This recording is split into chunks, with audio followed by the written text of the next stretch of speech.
तीर्थेश और दुमाइन स्वामी के शासन में हम से विराजते हैं। तीर्थंक जिनेन्द्र की पीयूष देशना जिनेन्द्र वाणी मनुष्यों जगत कल्याणे है। ये सर्वज्ञ शासन नमोस्तु शासन जयवंतो वीतराग श्रवण संस्कृति। भगवत अरहत परमेश्वर तीर्थंकर सर्वज्ञ देव ने वस्तु धर्म को अनंत धर्मात्मक दृष्टि से देखा। संपूर्ण द्रव्यों के संपूर्ण गुणों को संपूर्ण पर्यायों को एक साथ जानने वाला कोई ज्ञान है वह केवल ज्ञान है।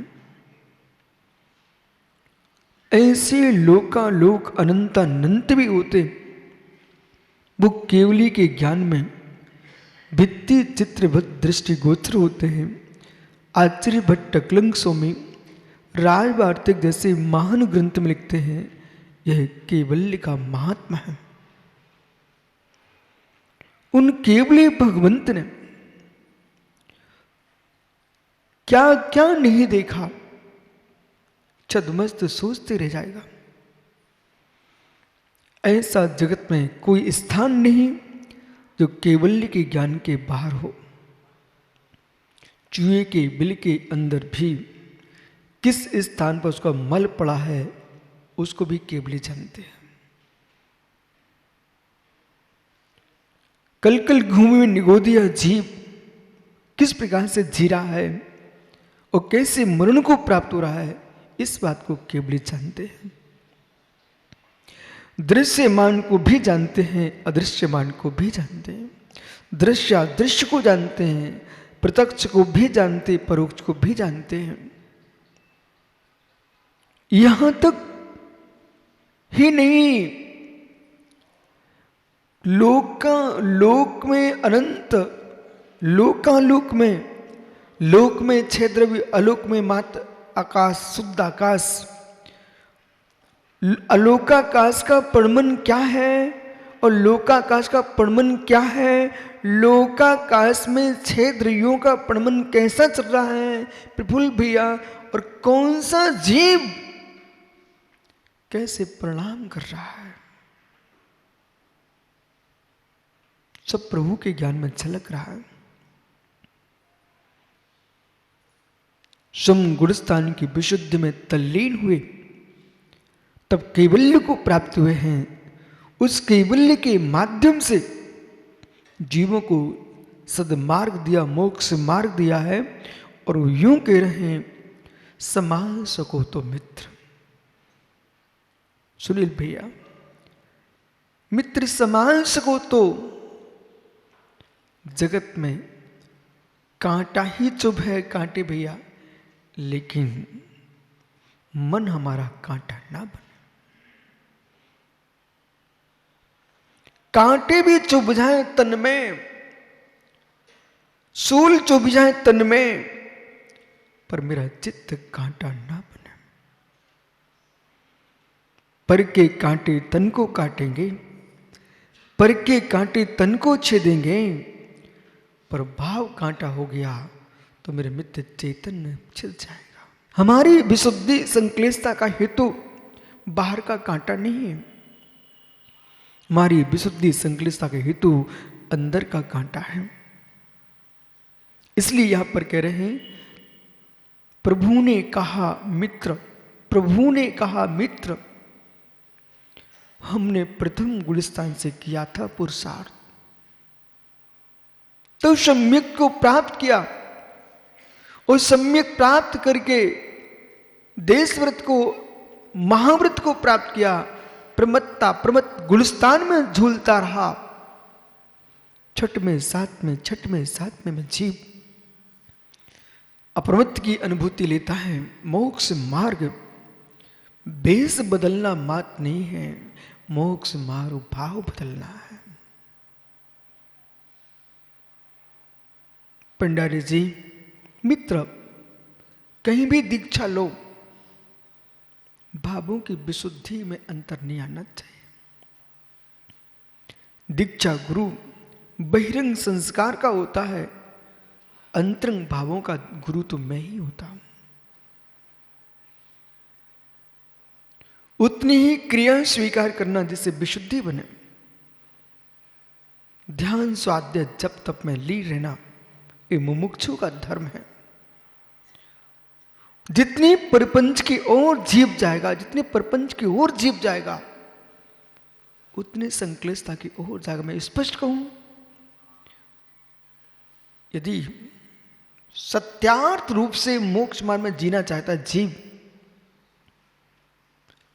एक दिन ऐसा आता है आपको किसी की आवश्यकता पड़ती है।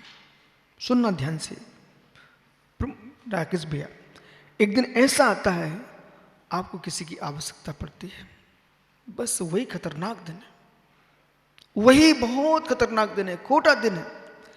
एक दिन ऐसा आता है मुझे किसी की आवश्यकता पड़ती है, उस आवश्यकता को झेल लिया जाए, अपने आप को बस कर लिया जाए। वो आवश्यकता के पीछे किसी से समझौता ना किया जाए तो तुम्हारा सुख बढ़ जाएगा। एक दिन की आवश्यकता के पीछे हम समझौता करते किसी से, और जिससे समझौता करते हैं अब जीवन भर उसकी सहन करना पड़ेगी। एक दिन की आवश्यकता पर अनुभव कर लेना। हर व्यक्ति के अंदर आकांक्षा है। आपकी इच्छा की पूर्ति किसी जीव ने की है तो हार्दिक भाव वो भी तो चाहता इच्छा की मेरी पूर्ति ये करेगा। और जब वो इच्छा की पूर्ति के लिए आगे, जब आप ऐसे स्थान पर होंगे, असमंजस की भूमिका में होंगे, तब मित्र कितना मानसिक क्लेश तुम्हारे होगा, इस बात को केवल ही जाने और स्वयं जानो। सामान्य बात में आइए, राकेश साहब मुर्जाज बन जाए। वो मुर्जाज बनने के उपरांत साकेत नगर भोपाल का ज्ञानी आया, गुरुजी मेरे आपका बिहार कराते हैं। वो बिहार में बबलू भैया 10-15 दिन के साथ रह लिया। इसके बाद राकेश महाराज पहुंचे भोपाल। प्रथम पंक्ति में प्रफुल्ल खड़ा हुआ था, स्वामी नमोस्तु। उसकी भावना थी पहले दिन मेरे घर में आहार होना चाहिए। इधर महात्मा जी सोच रहे थे कि आज विधि लेके निकलता हूं, जिसके भाग्य में होगा सो देखेंगे।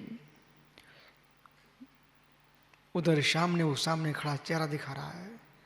इधर अब महात्मा जी से पूछिए तुम्हारे भावों में क्या हो रहा है। यदि आप पहुंच जाते हो तो प्रफुल्ल खुश होता है, नहीं पहुंचते हो प्रफुल्ल चेहरा बना के घूमेगा, रास्ते भर में आपके साथ चला, आपने क्या किया मेरे साथ। और यदि पहुंच गए तो जो 1000 लोग खड़े थे उनकी निगाहों में गिर जाएंगे, बोले महाराज जी को तो प्रफुल्ल के यहां जाना ही था। एक दिन के समझौते से यही कारण है कि भगवान आनंद में क्यों हैं। भगवान आनंद में क्यों हैं? क्योंकि उनका मोह बीत चुका है, इसलिए आनंद में है। आनंद में रहना चाहते, लगता ऐसा है। महात्मा निर्विकल्प सागर जी, बेटा सुन, ऐसा तुमने सोच लिया कि समत्व सागर भक्त मेरे पास कोई भी नहीं आता। अब विश्वास मानना, ये आपको दूर से दिख रहा है कि वो आनंद में है।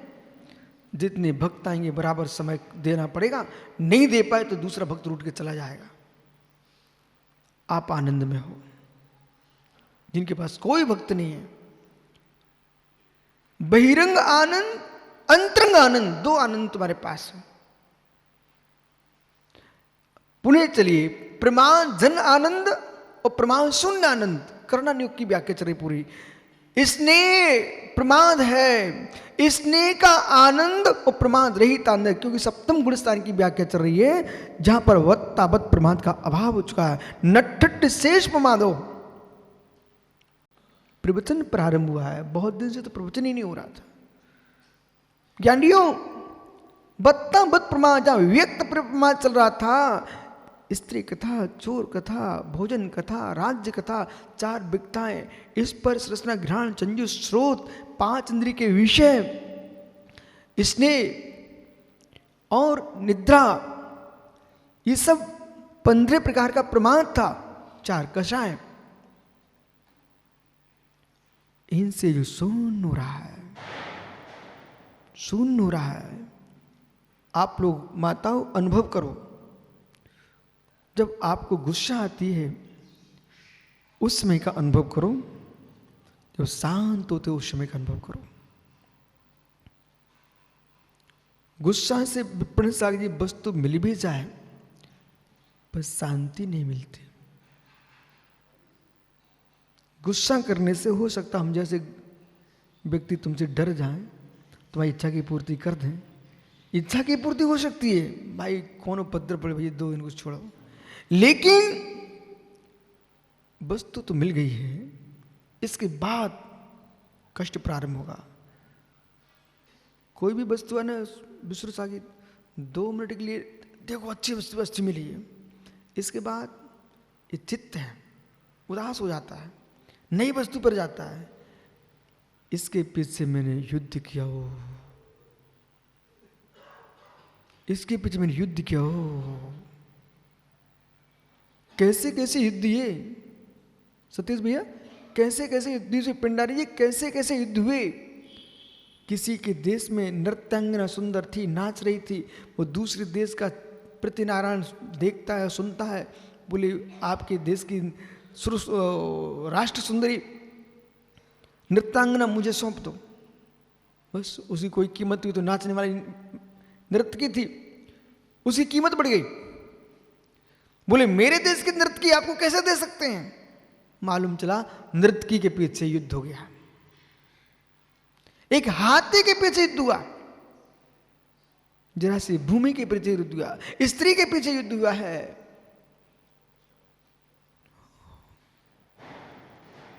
जरा सी वस्तु पर और दूर क्यों जाते हो राकेश प्रोफेसर साहब, राजेश भैया।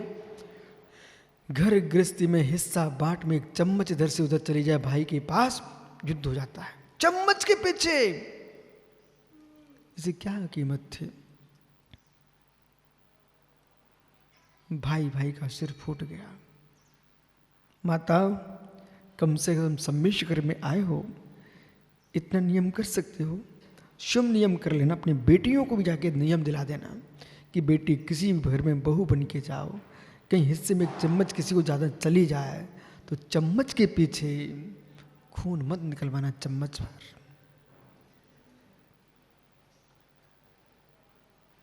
इतना नियम कर लो, 9 बार नमोकार पढ़ लो सब।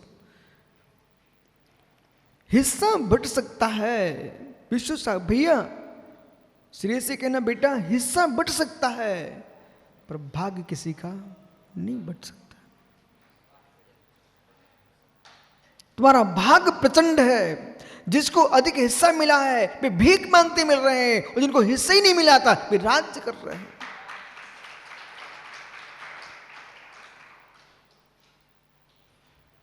एक कमंडल था भाई, 2 शिष्य थे गुरु जी के। एक शिष्य कहे मुझे चाहिए, दूसरा कहे मुझे चाहिए। मैंने कहा भाई ऐसा करो, दोनों के चक्कर में किसी को ना मिले, आप ले लो। मालूम चला न उनके पास हुआ न मेरे पास हुआ, वो कमंडल ही चला गया। तीसरे के पास भी नहीं बचा भैया, वो पर कमंडल अपनी पर्यायी खो गया। समझ में आ गया, कमंडल की पर्यायी विलीन हो गई, वो कपाल बन गया। इसलिए बहुत सारी ऐसी व्यवस्थाएं कि जो वस्तु राजेश आपके हाथ में हार के रूप में थी और दूसरे हाथ में पहुंचते ही नांग के रूप में बदल गई। वस्तु का परिणमन पुण्यात्मा के अनुसार भी होता है। वस्तु का परिणमन पुण्यात्मा के अनुसार होता है। पृथ्वी का भुक्ता पुण्यात्मा है, धरती का भुक्ता पुण्यात्मा है, निजानंद का भुक्ता पुण्य पाप शून्यात्मा है।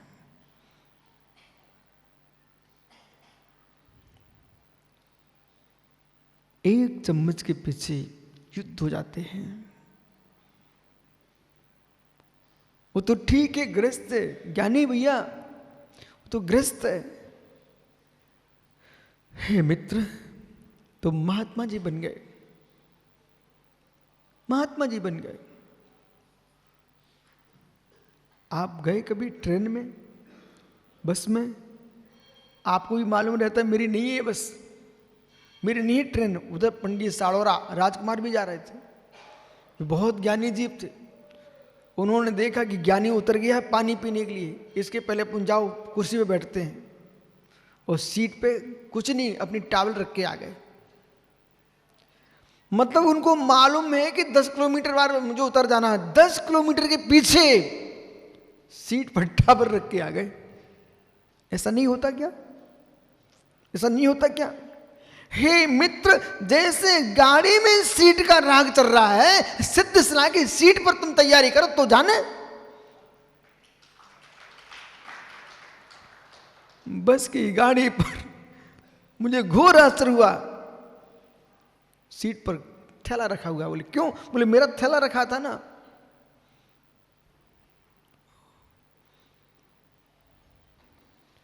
स्कूल में क्या बोल देते थे भैया विश्व सागर जी अपने मित्र से, आप अपने स्थान में बैठ जाना, अपना थैला मेरे लिए वहां रख देना। ज्ञानी, जैसे स्कूल में तुम छात्र, ज्ञानी भैया जब छात्र थे ना, स्कूल में यही तो करते थे, आगे बैठने वाले कोई दूसरा ना बैठ जाए। ओहो हो, तो अब वही आदत तुमको यहां पर बनी हुई है कि मंदिर में कोई हमारे पहले अभिषेक ना कर ले। यदि ये आदत है तो बहुत अच्छी है। तुम ऐसा पुरुषा करो कि इस पंचम काल के बाद जो मेरे मित्र चतुर्थ काल आए वो केवल ज्ञान हो, मोक्ष का द्वार खुले, तुम ऐसी व्यवस्था करो सबसे पहले मोक्ष में जाओ। उसके लिए सीटें छोड़ना पड़ेंगी, चम्मच छोड़ना पड़ेगी, बस्ती का राग छोड़ना पड़ेगा, और बस्ती का राग छोड़ना पड़ेगा। विराजो।